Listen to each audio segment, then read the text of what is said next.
100 ದಿನಗಳ ಓದು ಆಂದೋಲನ ಕಾರ್ಯಕ್ರಮ.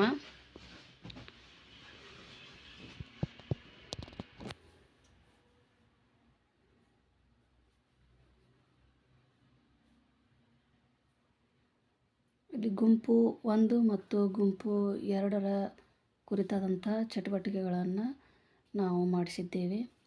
ಗುಂಪು 1 ಅಂದರೆ ಬಾಲವಾಟಿಕದಿಂದ 2ನೇ ತರಗತಿವರೆಗೆ, ಗುಂಪು 2 ಅಂದರೆ 3ನೇ ತರಗತಿಯಿಂದ 5ನೇ ತರಗತಿವರೆಗೆ ಅಂತ ನಿಮಗೆಲ್ಲರಿಗೂ ಈಗಾಗಲೇ ಗೊತ್ತಿದೆ.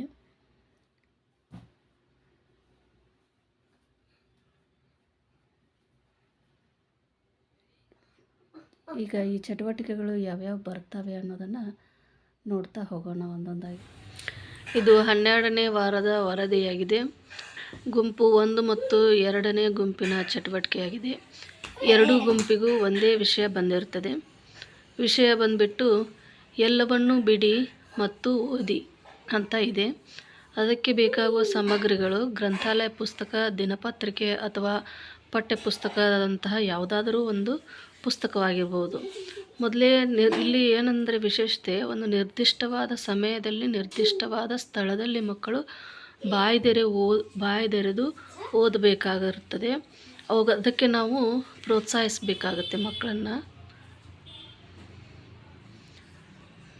ಮಕ್ಕಳು ತಮ್ಮ ಸಮಯದಲ್ಲಿ ಓದಿದ ಪಠ್ಯವನ್ನು ಬರೆಯಲು ಕೂಡ ಇಲ್ಲಿ ಹೇಳ್ಬೋದು. ಈ ಚಟುವಟಿಕೆ ಮಾಡೋದರಿಂದ ಮಕ್ಕಳಿಗೆ ಸ್ವಂತಿಕೆ ಮತ್ತು ಆತ್ಮವಿಶ್ವಾಸ ಬೆಳೆಸ್ಬೋದು. ಅದಕ್ಕೆ ಸಂಬಂಧಿಸಿದಂಥ ಕೆಲವೊಂದಿಷ್ಟು ಚಿತ್ರಗಳನ್ನು ಇಲ್ಲಿ ಅಂಟಿಸಿ ವರದಿಯನ್ನು ಮುಕ್ತಾಯಗೊಳಿಸಲಾಗಿದೆ. ಇಲ್ಲಿ ನ್ಯೂಸ್ ಪೇಪರ್, ಮಕ್ಕಳು ಓದುವಂಥ ಚಿತ್ರ, ಹೀಗೆ. Thanks for watching.